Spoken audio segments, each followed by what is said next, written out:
Elise Pearson squinted through the dirty windshield as she pulled into the cracked parking lot of Miller's Diner, a small town eatery perched along Highway 4. The late autumn sunlight glinted off the vintage neon sign, which flickered uncertainly. Elise's car sputtered to a stop as she angled into a space. She turned off the ignition, shoulders sagging. It had been an exhausting 3 months since she lost her job at the marketing firm in the city. At 28, she found herself back in sleepy Willow Creek. Population 4,000. Living in a cramped rental house she could barely afford. She had grown up here and once vowed never to return. But sometimes life didn't align with grand declarations. After a devastating round of layoffs at her company, her modest savings evaporated under city rent. Before she knew it, she was packing up her one-bedroom apartment and moving back to her old stomping ground. Yet Willow Creek wasn't as comforting as she remembered. True, some familiar faces remained. Her old high school friend Paige, the chatty librarian Miss Carter, and the kindly pharmacist Mr. Gupta, but Elise felt a yawning gap between her adult struggles and the town's slow pace. When she left for college at 18, she had dreamed of success in a bustling city, wearing crisp suits and commanding meeting rooms. Instead, she was now wearing scuffed boots and a second-hand jacket, stepping gingerly around the potholes in Miller's Diner parking lot. The diner's bell jingled overhead as she pushed open the heavy glass door. A wave of warmth enveloped her, grilled onions, freshly brewed coffee, the chatter of patrons. It was Sunday afternoon, usually a busy time. But Willow Creek's brand of busy meant only 4 or 5 tables were occupied. Elise took a seat in a booth near the window, grateful for a moment of quiet. She sighed, opening a worn folder that held her newest RA Summé. She planned to drop by the local library afterward to print out more copies, though she'd applied for countless positions online, everything from administrative roles to social media management. She had yet to receive a single interview request. Each rejection chipped away at her confidence. Outside, a gust of wind shook the line of maple trees. Through the diner's glass, Elise stared at brittle leaves swirling along the sidewalk. "That's me," she thought, caught up in some whirlwind, carried off to who knows where. She felt a tightness in her chest, a pang of regret for all the should-haves piling up in her mind. She had tried to be practical and responsible, working tirelessly at that marketing firm, but still ended up here, jobless, uncertain, alone. A waitress named Dina appeared at her table, her tired smile suggesting a double shift. Elise recognized Dina from high school, a few years older, but still with the same warm hazel eyes. "Hey there, Elise. Haven't seen you in ages." Dina tugged her pencil behind her ear. "What can I get for you, Dina?" Elise replied softly, "Just a coffee, please. And maybe an omelette." She glanced at the menu's prices, biting her lip. "Actually, how about just the coffee for now?" Dina's gaze flickered with empathy, but she nodded. "All right, hon. Coming right up."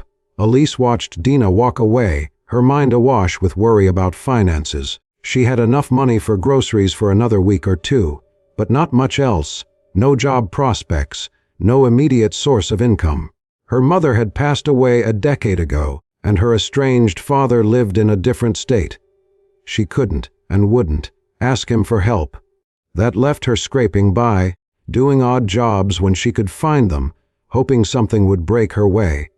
As she tucked her RA Summé back into the folder, a conversation from a nearby booth drifted to her ears. "Don't worry about it," a man's voice said kindly. "I've got this covered." She glanced over to see an older gentleman with neatly combed white hair speaking to a young couple with a baby in a stroller. The baby cooed, and the young mother looked flustered and embarrassed. "But sir," she protested gently, "we can't let you."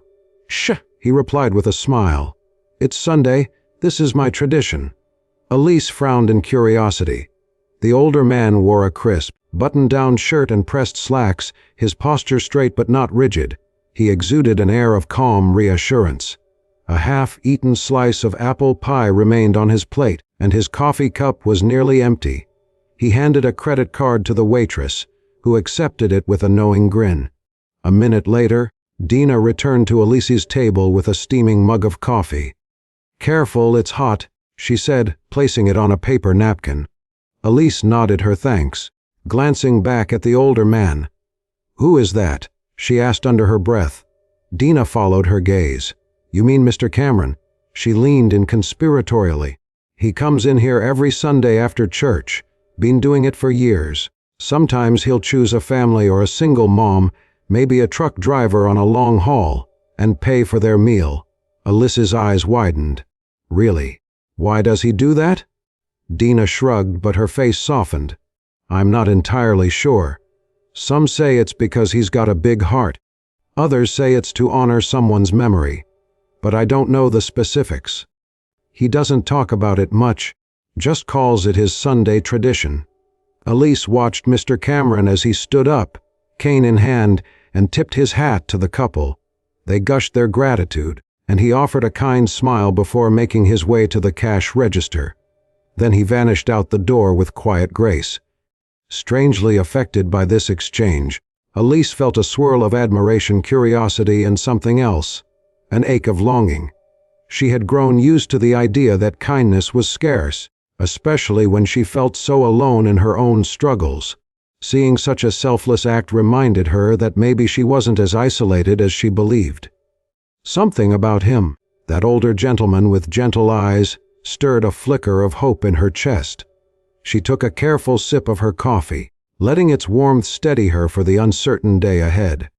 The next Sunday, Elise found herself back at Miller's Diner. She'd managed to pick up a short-term gig tutoring a neighbor's teen in English literature, which gave her just enough extra money to indulge in an omelette and coffee. A small treat in her otherwise restricted budget.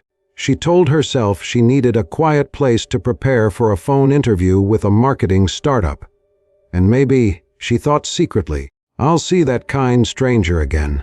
Sure enough, as soon as she slid into a booth, she spotted Mr. Cameron. He was in the same corner, reading a newspaper. A ceramic coffee mug rested before him, along with a small plate that once held a pastry. Though he looked calm, Elise noticed faint lines of fatigue around his eyes. In a bold moment, she summoned the courage to approach him. She walked up quietly, hands clasped behind her back. "Excuse me," she said softly. He looked up, surprise flashing across his face. "Well, hello there," he said, tipping his head in greeting. His voice was gentle, laced with a mild southern accent. "Hi?" Elise realized she hadn't fully formed a plan for what to say. She cleared her throat. "I saw what you did last week for that young family, and I just wanted to say I think that's really kind of you." His gaze warmed, and he smiled with a trace of amusement. "Thank you." He motioned to the seat across from him. "Would you like to sit down?" Elise hesitated, then nodded, sliding into the booth. Up close, she could see a wedding band on his left hand, worn but still gleaming. His hair was thick and snowy white, combed neatly back from a broad forehead. A subtle scent of aftershave clung to him, reminiscent of sandalwood or pine. She found it comforting, like the lingering aroma of church pews or an old library. "I'm Elise," she offered. "Arthur Cameron," he replied, extending his hand. His grip was firm yet gentle. "Nice to meet you." She glanced at the newspaper folded on the table. "Do you really pay for strangers' meals every Sunday?" A slight grin tugged at his mouth. "I do," he answered, neither boastful nor dismissive. "It's a habit I started a while back. Keeps me connected in a way." Elise studied him, curiosity mounting. "You must spend a lot doing that." Arthur shrugged. "I've been lucky in life," he said simply. "I figure if you have something to give, you might as well share it." He paused, then added, "I appreciate you coming over to say hello. Not everyone notices." Elise felt warmth flood her cheeks. "I just think generosity is rarer than it should be," she admitted. "Seeing you do that gave me, I don't know, hope. Maybe that's silly." Arthur's eyes softened. "Not silly at all. We all need hope." He closed the newspaper, folding it neatly. "Are you new in town?" A humorless laugh escaped her. "Not exactly. I grew up here. Moved away for college, then work. Now I'm back because I lost my job. Still trying to find something else." The confession tasted bitter on her tongue, but there was something about his gentle demeanor that made her want to be honest. "I'm sorry to hear that," he said. "These things happen, though, especially in uncertain times. How are you holding up?" Elise blinked, surprised by the sincerity of his concern. "It's been hard," she admitted, voice wavering. "I felt like I was finally building a real career, you know. And then, poof, gone. Now I'm back here living day to day, trying not to burn through what savings I have left." She forced a small smile. "But enough about me. What about you?" Arthur looked momentarily guarded, but then he answered, "I've been here a good many years. Retired from a small construction business I owned. My wife passed away 7 years ago. My son moved to another state. I stay busy with volunteering at the church, helping out where I can." He tapped the handle of his coffee mug. "Paying for Sunday lunches is part of that, I guess." "I'm sorry about your wife," Elise said softly. "That must have been tough." He nodded, eyes distant. "She was my anchor, but she left me with a profound reminder to live each day with kindness. I figure I owe it to her memory to keep on giving." Elise felt a pang of empathy. "That's beautiful." They sat in companionable silence for a moment, the hum of the diner filling the space. Elise found herself comforted just by Arthur's presence. She had anticipated a polite but short exchange. She never expected him to be so open, so genuinely kind. Then Dina came by to refill Arthur's coffee, arching a brow at Elise in friendly curiosity. Elise gave her a small shrug as if to say, "We just happened to strike up a conversation." After Dina left, Arthur turned back to Elise. "You said you're looking for work," he said. "I might know a few people. Sometimes the best opportunities pop up through word of mouth, especially in a small town like Willow Creek." "That would be amazing," Elise replied earnestly. "I'd appreciate any leads." Arthur smiled, nodding. "All right. Leave your number with me, and I'll see what I can do." Elise felt a wave of gratitude swelling in her chest. She jotted her phone number on the back of a napkin, handing it to him with a murmured thanks. As she stood to return to her own booth, he said gently, "Take care, Elise, and don't lose heart." His words lingered in her mind as she walked away. "Don't lose heart." She repeated them silently, daring to let a glimmer of optimism touch her thoughts. Maybe things were finally looking up, even if only a little. Over the next few days, Elise tried to keep busy. She helped her landlord clean out an old storage unit for a small discount on rent.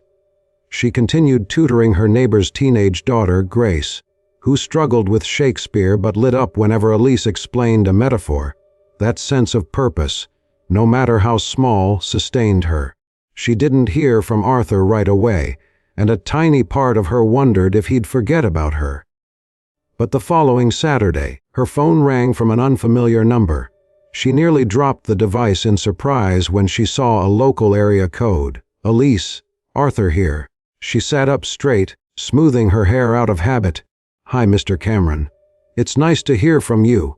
He let out a warm chuckle. "Please call me Arthur. Look, I spoke to a friend of mine, Pastor Jacobs at the Willow Creek Church. He's organizing a small outreach event next month and needs help with some community fundraising. It's a part-time, temporary gig, but it might be a foot in the door." Her heart leapt. "That sounds wonderful!" "I'd be happy to help." Arthur went on to explain that Pastor Jacobs needed someone with basic marketing skills to design flyers, manage social media posts, and coordinate volunteers. Though it was only a month-long project, it paid a decent stipend.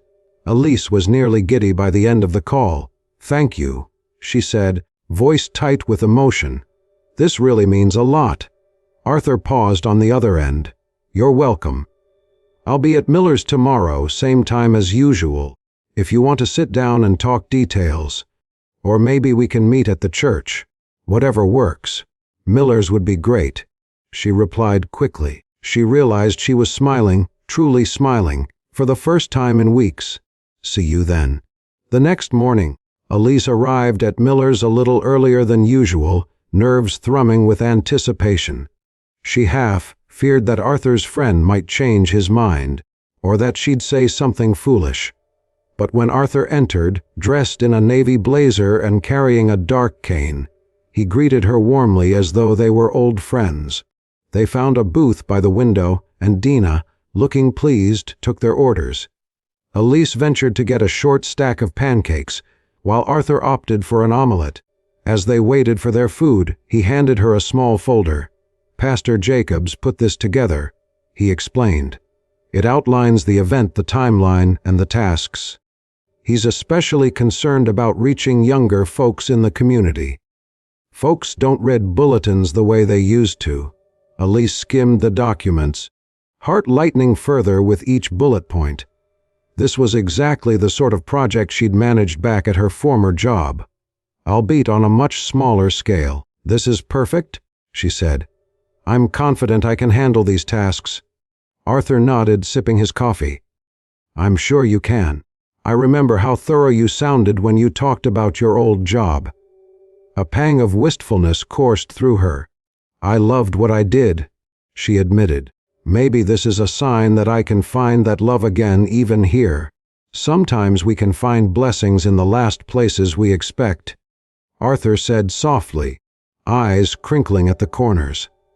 "I hope that's true for you." When their food arrived, Arthur reached for the check before Elise could even blink. She opened her mouth to protest, but he held up a hand. "It's Sunday," he said simply, "and you're my guest." She knew this was part of his tradition, paying for meals on Sunday, but she sensed something more here, a gentle fatherly or grandfatherly protectiveness. She decided not to argue, instead murmuring a heartfelt, "Thank you." Deep down, she vowed she'd find a way to return his kindness one day. In the weeks that followed, Elise threw herself into the church's outreach event with renewed energy. Each day brought tasks to complete: designing posters with bright colors and catchy slogans, coordinating sign-up sheets for volunteers, drafting emails to local businesses requesting donations. Her marketing background made it easier than she expected, and Pastor Jacobs, an amiable man in his early 60s, praised her enthusiasm. Meanwhile, she and Arthur settled into a comfortable routine. They met frequently to discuss progress, usually over coffee at Miller's. Sometimes they'd talk for an hour or more, the conversation drifting from event logistics to stories about Willow Creek's past, to personal anecdotes. Elise learned Arthur used to build homes in the surrounding counties, often at discounted rates for families struggling to afford decent housing. He never had a large fortune, but he invested wisely over the years, giving him enough to live modestly and share what he could. The more Elise learned about him, the more she saw a man quietly shaped by love and loss. She noticed him sometimes rubbing his wedding band absently, a fleeting sadness in his gaze. One Sunday, after the usual bustle of lunch at Miller's, Elise lingered with Arthur by the cash register. He had paid for the meals of a young soldier and his fiancée that day. They both had tears of gratitude in their eyes, and Arthur had placed a reassuring hand on the soldier's shoulder before walking away. Outside, a chilly wind whipped at Elise's scarf. Arthur walked slowly, leaning on his cane. She offered him a steady arm. He resisted at first, but when the wind gusted again, "Thank you," he murmured, tucking his free hand into the pocket of his coat. Elise ventured gently, "Arthur, can I ask you something personal?" He glanced sidelong at her, curiosity in his gaze. "Of course." She paused, choosing her words. "You've given so much, paying for people's meals, volunteering, connecting me with this job. Where does that generosity come from?" He inhaled, looking across the parking lot. The sun hung low on the horizon, casting long shadows. After a moment, he said, "You know, I lost my wife Vivian 7 years ago. We were married for nearly 4 decades. His voice grew thick with emotion. "Vivian had the biggest heart of anyone I've ever known. She believed we were put on this earth to love each other in simple, tangible ways." Elise squeezed his arm gently, her own heart stinging with compassion. He continued, voice a touch steadier, When she was diagnosed with cancer, she made me promise something," he said. "She made me promise I would never let a week go by without performing at least one act of kindness, no matter how small, because she knew once she was gone, I'd be tempted to withdraw, to close myself off." He swallowed. "She worried I'd isolate myself in grief." Elise felt tears pricking at her eyes. "And so you chose Sundays as your special day to fulfill that promise." Arthur nodded, a faint smile curving his lips. "We were married on a Sunday afternoon. She loved that day of the week more than any other, said it was full of hope, a beginning and an end all in one." A lump rose in Elise's throat. "That's beautiful, Arthur." "Truly." He looked at her then, eyes reflecting a quiet sorrow tinged with warmth. "I'm not saying I've been a saint. I've had my days, bitter, lonely days. But keeping that promise has carried me through, and I get to see the direct impact of kindness. That's a gift in itself." They reached their cars then. Elise released his arm, feeling a profound respect for this man who carried such a gentle strength. She realized that in the time she'd known him, he had never complained, never expressed bitterness about what life had stolen from him. Instead, he chose to spread compassion. The realization sparked a wave of gratitude, and a yearning to be that kind of person herself. "Thank you for sharing that with me," she managed, voice trembling. "I don't know how to repay you for all you've done." Arthur smiled, placing a hand on her shoulder. "You don't owe me anything. Just keep believing in the power of kindness. That'll be enough." As the community outreach event drew nearer, Elise found herself busier than she'd been in months. She visited local businesses, distributing flyers, persuading store owners to hang them in their windows. She cajoled a handful of local restaurants to donate snacks and beverages for the event. She even set up a Facebook page and posted regular updates, featuring stories of local volunteers and people who had benefited from the church's programs in the past. Her confidence blossomed. She felt capable again. This was what she had done in her previous job: connecting people, fostering relationships, shining a spotlight on meaningful causes. Pastor Jacobs commended her daily, marveling at her professional polish. Meanwhile, her closeness to Arthur deepened in quiet ways. They shared jokes over the phone about small-town quirkiness, discussed the best ways to engage local youth, and confided pieces of their personal histories. Elise learned about the granddaughter he rarely got to see, how she lived abroad with his son. In turn, she told him about her late mother, how she had been Elise's biggest supporter until an unexpected heart failure took her. Telling these stories felt cathartic, as though they were two travelers resting at a scenic overlook, swapping tales of sorrow and triumph. But on the Wednesday before the big event, everything nearly fell apart. Elise was hurrying up the church steps, a box of newly printed brochures in her arms, when her phone buzzed. Glancing at the caller ID, she saw a promising area code from the city. A new marketing firm, perhaps. She balanced the box on a railing, breath visible in the chilly air, and answered. The woman on the line introduced herself as a hiring manager from a respected agency. Elise's heart pounded as they spoke. She had applied months ago and had almost forgotten about it. But now, they were inviting her to come in for an in-person interview the following week. "That's amazing news!" Elise exclaimed, feeling giddy. "Thank you so much." They scheduled the interview for next Tuesday at 9 a.m. in the city, 2 hours away. Elise hung up, shaking with excitement. A real chance at a career relaunch, a position that would pay a solid salary and utilize all her skills. She raced inside, nearly tripping over the doormat as she set down the brochures. But her exhilaration soon clashed with guilt. If she took the job, it might mean leaving Willow Creek, or at least commuting. And what about the relationships she had built here, especially her bond with Arthur? She tried to quell the knot in her stomach. One thing at a time, Elise. The interview is just an interview. Who knows if it'll pan out? That afternoon, Arthur called to confirm final details for Sunday's event. His voice was cheerful, albeit a bit tired. Elise hesitated, a flicker of worry stirring in her mind, as she recalled how he'd coughed a few times during their last phone chat. But she brushed it off, focusing on the conversation at hand. When they finished speaking, she felt the weight of her dilemma settle heavily on her. She should feel nothing but joy about this interview. Instead, she found herself strangely torn.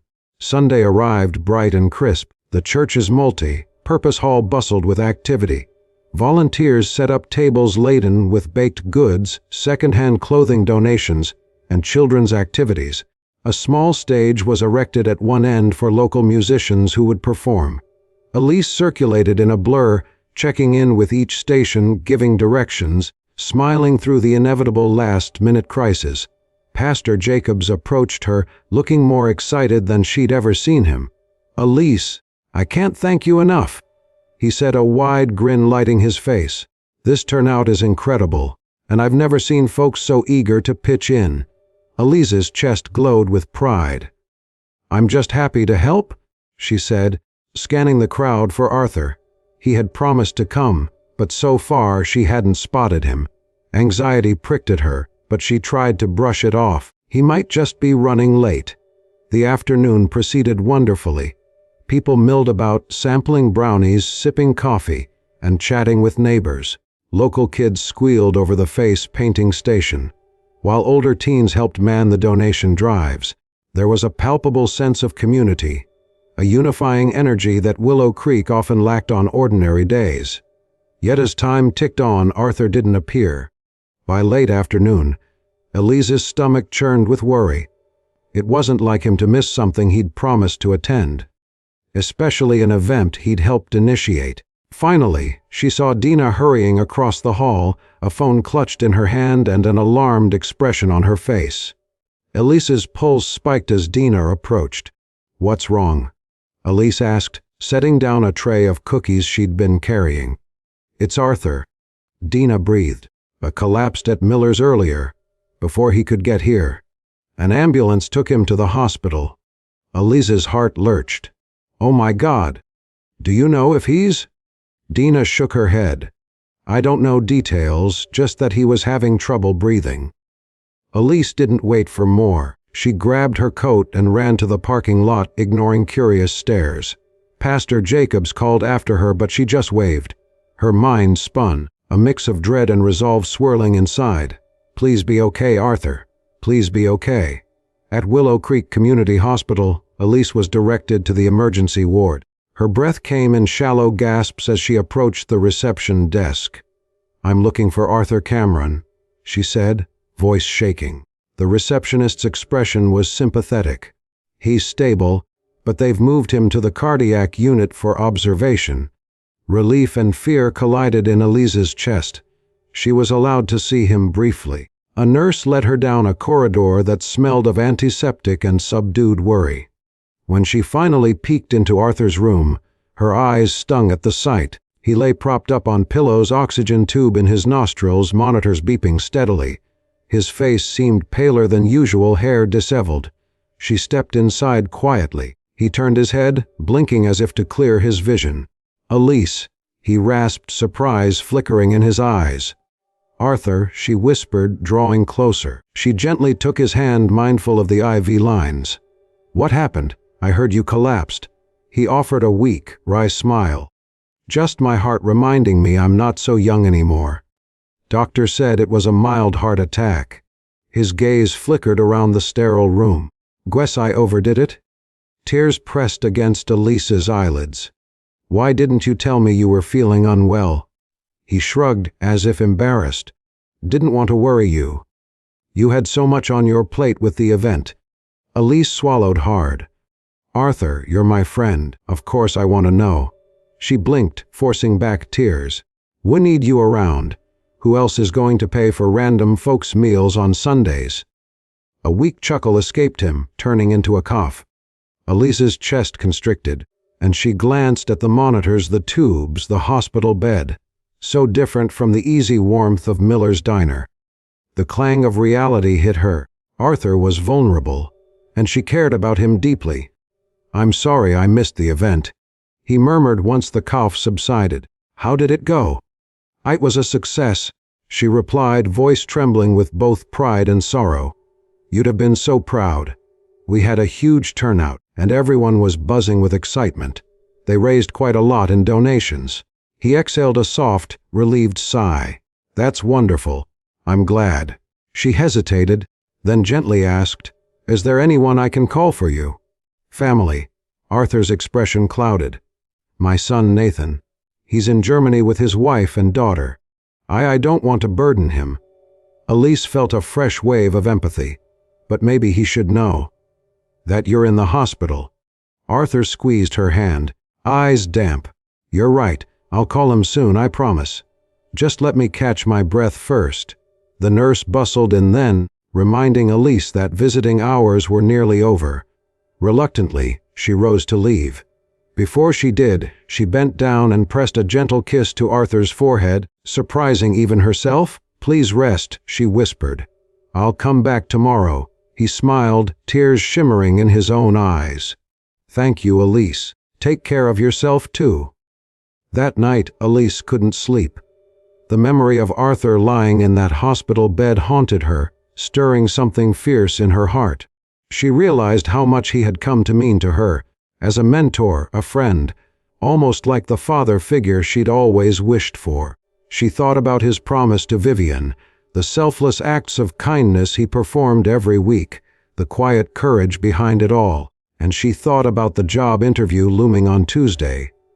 The city was a 2-hour drive away, but if she got the position, she would likely have to relocate.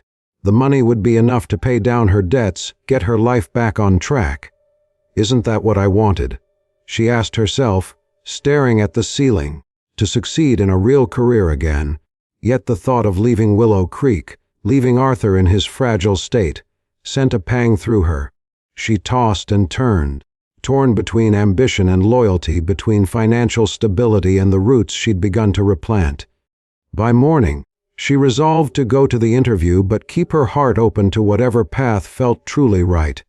For so long, she had believed success meant returning to the city, but maybe there was another kind of success, one woven with community, compassion, and genuine relationships. On Tuesday morning, Elise rose before dawn to drive to her interview. She checked in with the hospital first, learning that Arthur was stable but would remain under observation for several more days. She promised the nurse she'd visit as soon as she got back. The drive to the city felt surreal. Rows of passing headlights, tall buildings looming in the distance, the swirl of anxious energy in her chest. She arrived at the corporate office, a sleek tower of glass and metal, and found herself in a polished waiting room. Wearing her best blazer and clutching a portfolio, nerves twisted her stomach, but she reminded herself of her strengths. "I can do this. I've done it before." The interview panel, 3 managers seated behind an imposing conference table, fired questions about her experience, her problem-solving abilities, her willingness to travel. Elise answered with poise, drawing from her past role and even referencing her recent volunteer project in Willow Creek. She spoke about community outreach, the marketing strategies she'd devised, the successful event outcome. Her voice lit with genuine passion whenever she mentioned those experiences. She noticed how they perked up at her enthusiasm, scribbling notes. The synergy felt good, familiar territory. By the end, they were smiling, handing her a business card. "We're very interested," one manager said. "You'll hear from us soon." Elise walked out onto the bustling city sidewalk, the taste of possibility humming in her veins. Normally, she would have celebrated by stopping at a cafe, calling a friend to gush. But all she felt was a deep pull back to Willow Creek, back to Arthur. She climbed into her car and set the GPS for home, heart fluttering with conflicting emotions. It was dusk by the time she arrived at the hospital. The corridors were quiet, the fluorescent lights buzzing overhead. She entered Arthur's room with a gentle knock, finding him awake and sitting up, flipping through a magazine. Relief coursed through her. He glanced up, eyes brightening. "Elise, you're here." She smiled, dropping her purse onto a chair. "How are you feeling?" "Better?" he admitted, though his voice still sounded tired. Doctor says I'll need to make some lifestyle changes. Less stress, more rest. He paused. I hear you had your interview today. How did it go? Elise settled in the chair beside him, exhaling. I think it went well. They said they'd let me know soon. Arthur's gaze flickered with pride. That's wonderful. You must be excited. She swallowed. I am, she said slowly, but also uncertain. If they hire me, I'll likely have to move back to the city. I'm not sure I want to leave Willow Creek, especially now. Arthur observed her carefully, reading the conflict in her eyes. You've been through a lot, Elise. It's okay to want a stable career. She felt tears welling up, surprising her. I know. But I realized these past few months I've felt more connected, more useful than I ever did in that big firm. Something about being here, helping the church, getting to know you, has awakened a different kind of purpose in me. Arthur reached for her hand, his grip warm despite the hospital's chill. You've got a heart for service, Elise. And that's not something to be taken lightly. But you shouldn't give up on your professional goals if they matter to you. She nodded, tears threatening to spill. I wish I knew what the right decision was. He gave her hand a gentle squeeze. Sometimes life's crossroads don't have a single right choice. It's about what you can live with, what resonates in your soul. A silence stretched between them, charged with unspoken emotion. He wants me to chase my dreams, Elise realized, even if it means leaving him behind. The thought made her chest constrict. She placed her other hand over his, blinking back tears. Before she could speak, the door opened, and Pastor Jacob stepped in. He greeted them warmly, concern etched into his lined face. After a few minutes of conversation, he asked, Arthur, is there anything we can do for you while you recover? Arthur shook his head lightly. Just keep an eye on my house. And he trailed off, looking at Elise. I'm sure Elise will keep me in the loop about the community programs. Pastor Jacobs turned to her, a hopeful gleam in his eye. Elise, I was actually going to call you. We were so impressed by your work on the outreach event. Our church council wants to launch a year-round initiative, a community development office of sorts. We'll need a coordinator to oversee partnerships, marketing, volunteer management. It's part-time at first, but we hope to make it full-time if we secure grants. Elise's heart pounded. She cast a wide-eyed look at Arthur, who smiled encouragingly. The pastor continued, We can't offer a big city salary, but it's a steady role, and we'd be honored to have you. A swirl of emotions caught Elise off guard, excitement, relief, confusion, longing. She'd just come from a successful corporate interview that might pay twice as much, but the idea of continuing her work in Willow Creek, building on what she started, supporting the church's mission, and staying close to Arthur, it resonated powerfully. She forced herself to take a breath. I'm very interested, she managed, voice trembling. Thank you. Pastor Jacobs beamed. Wonderful. We'll work out details soon. In the meantime, you get some rest. He nodded at Arthur. And you? He pointed at Elise. Celebrate your achievements. With that, he excused himself, leaving them alone once more. Elise turned back to Arthur, cheeks flushed with emotion. He raised an eyebrow, an unspoken question lingering in his gaze. What will you do? He asked softly. She stared at their joined hands, then looked up to meet his eyes. I'm going to stay, she whispered, voice breaking. I can't walk away from this community, from the chance to build something meaningful here. And I don't want to leave you. Arthur's eyes glistened. Elise, you must do what's best for you. She nodded firmly. This is what's best for me. The city job might pay more, but it won't make me happier. Not right now, anyway. I want to be here, to honor everything we've started together. She swallowed. Besides, you're going to need a ride to all those Sunday lunches, right? A tear slid down Arthur's cheek, and he laughed softly. I suppose so. This old heart can still beat a bit longer if I've got good company.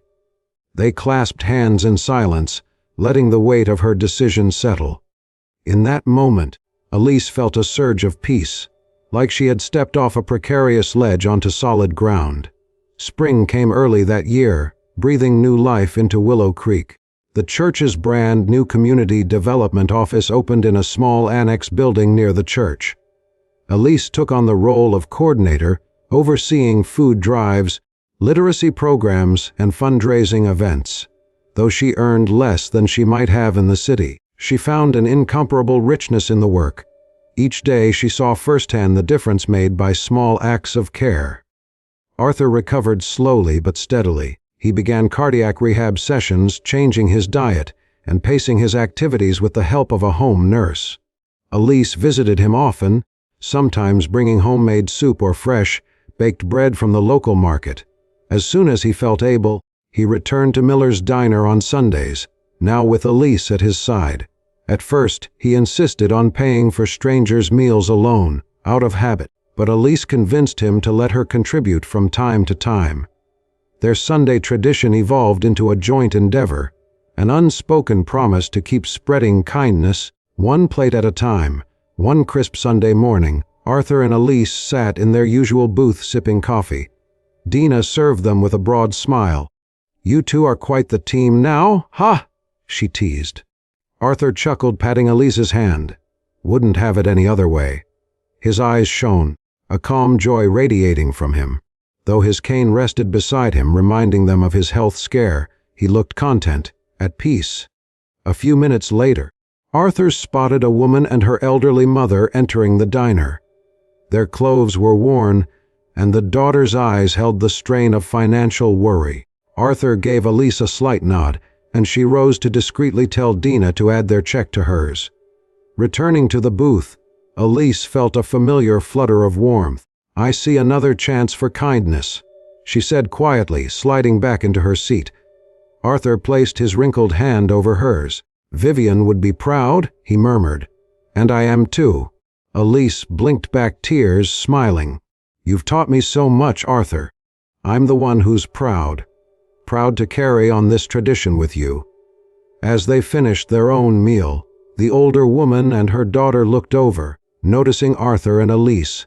Their faces broke into grateful, astonished smiles. Elise waved shyly, feeling her heart swell at the recognition of what they had done. The mother placed a hand over her chest in a gesture of thanks, too emotional to speak.